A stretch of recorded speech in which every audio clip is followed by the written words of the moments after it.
Okay, it is day 23, and they finally let me eat turkey, mashed potatoes, and some green beans even. As long as my stomach cooperates all night, I shall go see my parents by tomorrow about this time. Well, maybe even earlier. I sure hope I can get there earlier. Yeah, shouldn't be this late. I'm in La La Land here. So I'm very hopeful I will be home tomorrow. It's been kind of an up and down day again. Just more peaceful. The stomach is finally waking up some. But I didn't get to eat. Like, I've had liquids since Sunday night. I've never had that happen to me before. Only liquids until today at dinner. And so maybe I'll lose a few pounds through this experience. It would be nice. But I got to where things were calmer. I'm able to walk pretty well. And but then this afternoon I started having some pain in my foot. It's nerve pain. I don't know if you've never had that kind of nerve pain. It's kind of startling. It comes out of nowhere. And then you yell and it kind of just keeps pushing, and that's been just kind of a little bit weird. I have not enjoyed that experience of the nerve pain.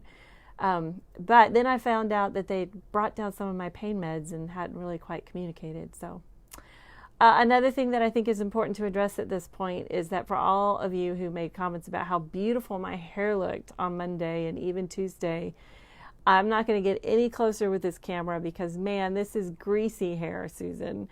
And that's one thing I've learned with showers is just how long I can go without taking a shower is pretty nasty. Can't wait to get a shower.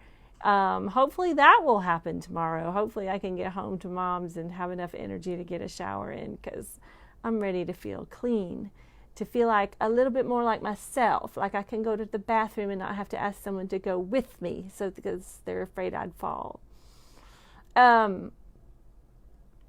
This is day 5 in the hospital for me. No, day 4. Tomorrow will be day 5. I know there's a lot of people out there who've had their kids in the hospitals a lot longer than this. I've been thinking about them because I have not really enjoyed this very much. I told my mom today, I said, I just don't ever want to have a surgery again. I'm just really tired of this. It's like I've gone into it trying to be really upbeat and make it not a big deal, and yet it seems like I really did need it. I mean, the surgeon said it needed to be done, that the way it was tilted and it just wasn't very healthy. So I'm glad I've done it, but this whole process of the next couple weeks, especially here at the holidays, of just being kind of incapacitated does not enthuse me. And I have to stop and go, okay, God, why? What? What are you up to? What do you want from me? How do I stay in that place of peace and acceptance and joy? And, one of the things I remember after Jason died was that there was just this kind of quirky moment where I remember thinking, this whole life that we live, it's really not about the whole Hallmark card experience. It's, there's so many of these great little cards and sayings and commercials about 50 years and all these wonderful things we aim for. And not to say that those are not important. And gosh, my parents hit 50 years, and that's awesome. And Don and I have decided that we will celebrate 50 years when all the years that he was married to Donna, plus all the years I was married to Jason, and all the years that we've been married together add up to 50. We've got to be able to have a 50 in there somewhere, and that's how we've decided to do it. But, life isn't about, all these things. We've made this perfection kind of ideal. And sometimes I think, what if I could have understood that really this whole walking in this place of the ups and downs, the joy and the sorrow, the hills and the valleys, was more, I wonder if there was a way that I had that more imprinted, if I wouldn't have really not fought this time as much, when I'm slow. It's just like I get so antsy. And yet slowness is part of it, not being able to do everything on the Hallmark Christmas list is part of it. So anyway, I am entertaining those ideas that right now, right where I am, right here in this bed, is part of the sovereign plan.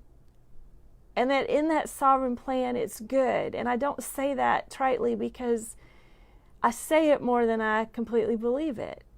And yet I'm trying to really continue to set the course of my thought process for the next few weeks, where they're really big on the fact that I can't bend and lift and twist. And I got all this contraptions I'm supposed to use to put my socks on, and that just seems really annoying.